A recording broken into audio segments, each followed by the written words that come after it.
கொஞ்சம் தூரம் நடந்து வரும்போது அங்கே ஒரு சீஸ் பார்த்தான். அந்த சீஸை எடுக்க போகும்போது அங்கே ஒரு காக்கா வந்துச்சான். அந்த காக்காவை பார்த்துட்டு பறந்து வந்து அது எடுத்துன்னு போய் ஒரு மரத்து மேலே உட்காந்துச்சான்.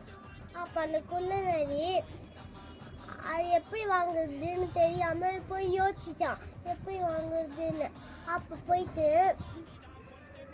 காக்காவே காக்காவே நீ ஒரு பாட்டு பாடுன்னு கேட்டான்.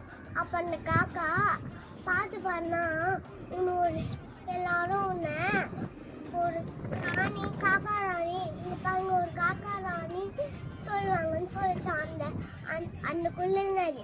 அதுக்கேற்ற அந்த காக்கா வாயை தந்துச்சான். அப்போ அதில் இருக்கிற அந்த வாய்க்குள்ள இருக்கிற